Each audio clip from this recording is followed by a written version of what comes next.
Sneaker Teacher ASMR, and this channel was created with the intention of showing my past, present, and future 3rd grade students my sneaker collection.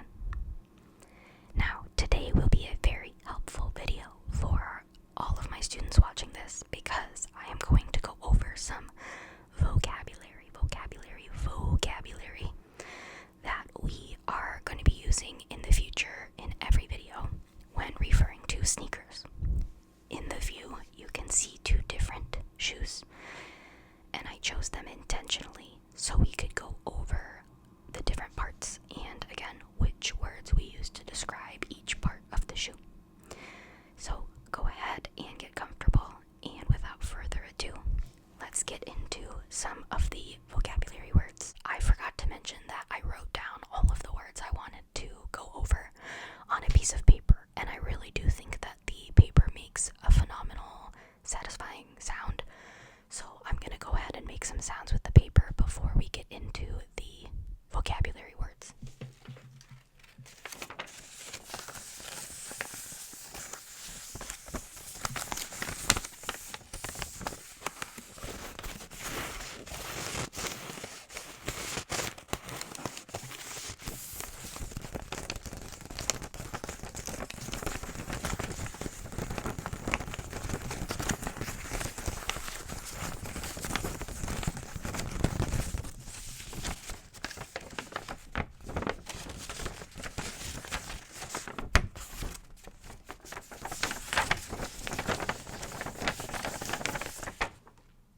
Okay, now let's get into the words.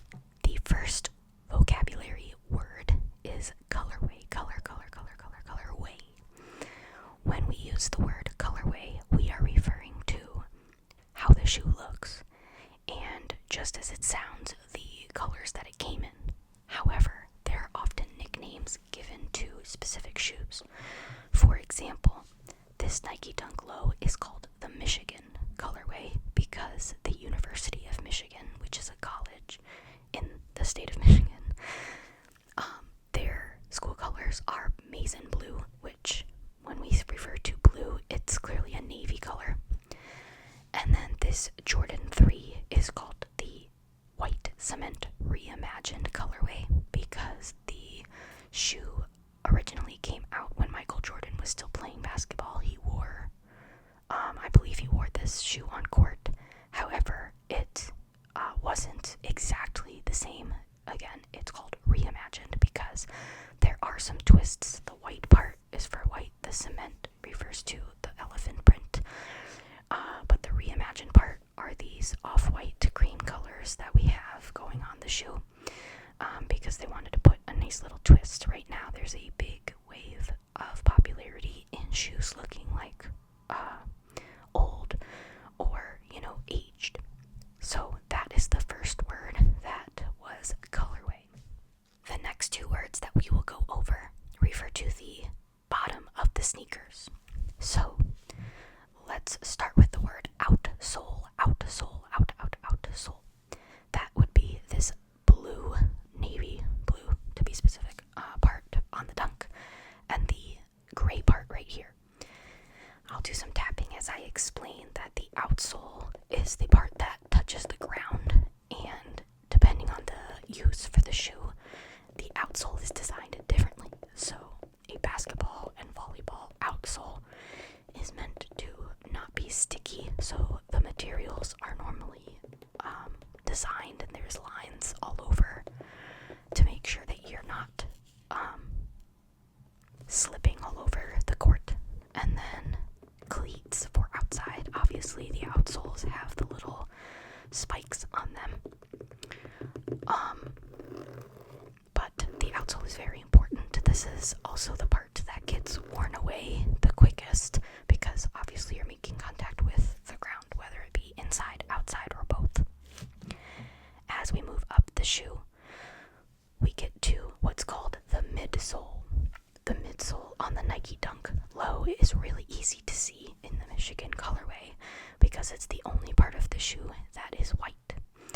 On the Jordan 3 that we have here, we have this cream color that is a little bit different than the cream up here towards the toes.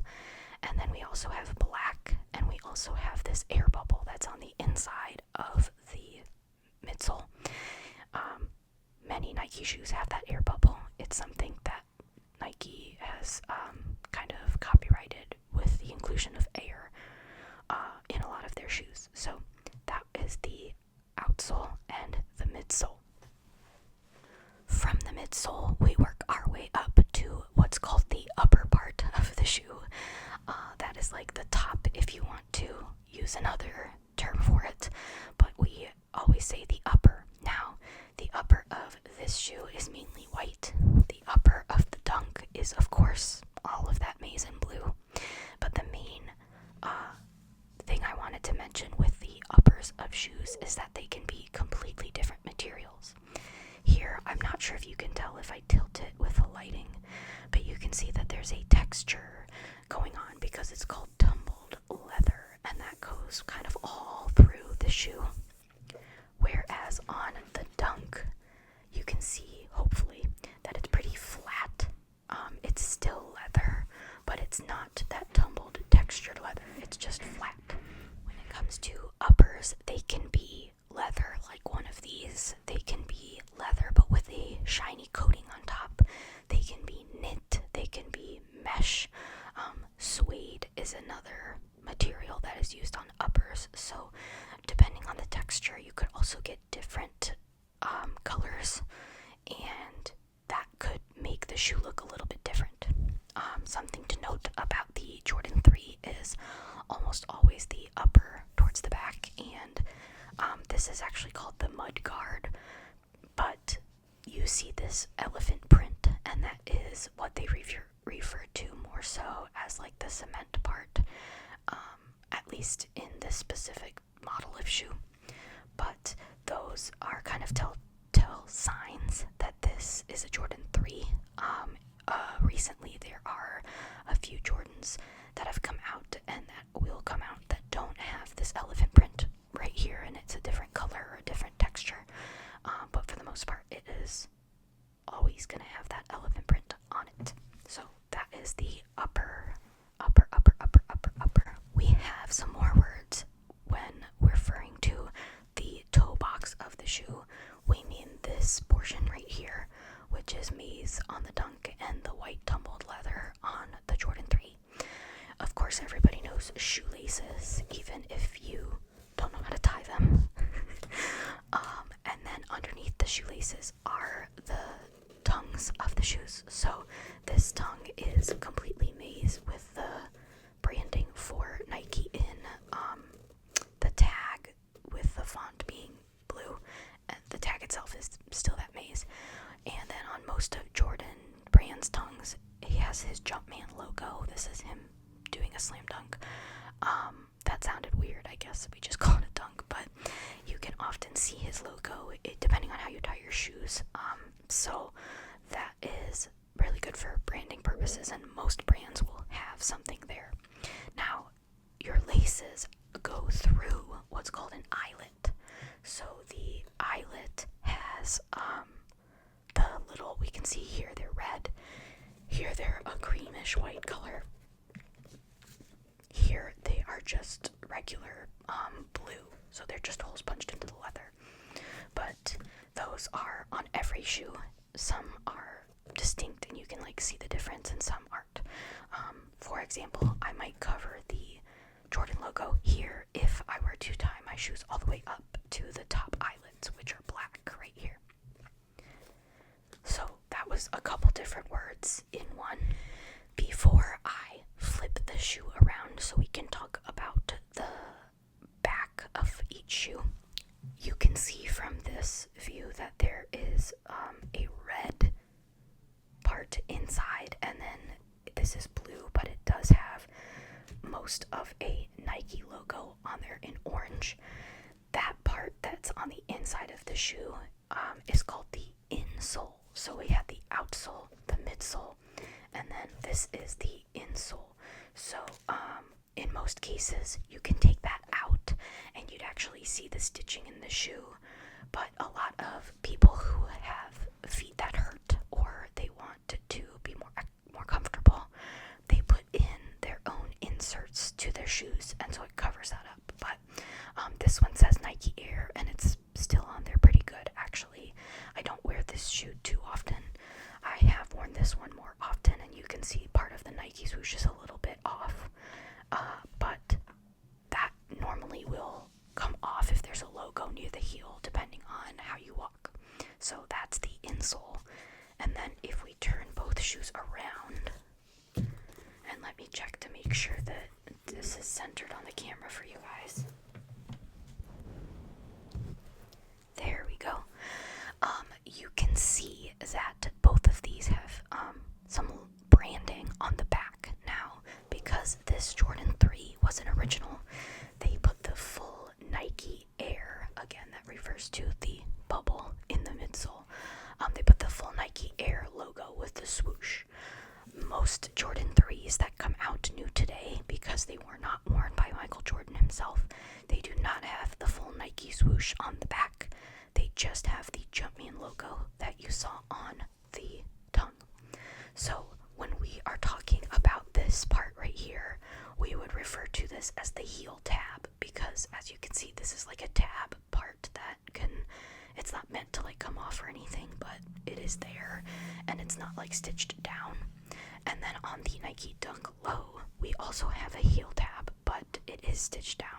And you can see that it says Nike, which is almost the opposite of the tongue, because I was mentioning how the tongue has the tag that's maize in the background and blue. Here we have blue in the background and then maize on top. This is embroidered. Lots of Nike shoes, though, do not have embroidered backs. And on the heel tab, it's just like pressed on with like heat.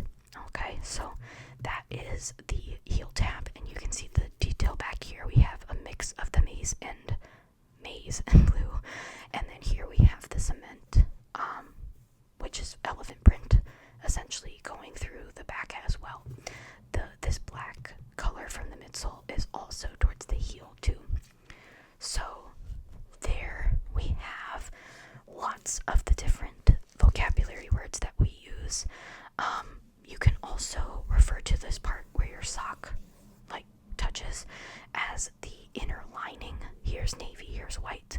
Of course, if you have a darker lining, you won't show as much dirt. Here you can kind of see that it's already a little dirty, and I haven't even worn them very much, but that's another part of the shoe. So some designers get creative and will make all of these different parts of the sneakers different colors. Others will try and make them kind of match, kind of like this one does. And then sometimes it's very simple and everything is either all white or all black. I think that I covered all of the different words that I wanted to mention, at least for this video. I guess we could also, I just looked at my paper, but I guess we could also refer to the upper as side paneling, because we can see there's different panels of color, but that's not super important. I'm pretty sure I covered all of the words that I will be discussing the most in future videos. So again, just to get the full look of the shoe, that's what these look like. And if I flip them, there we go.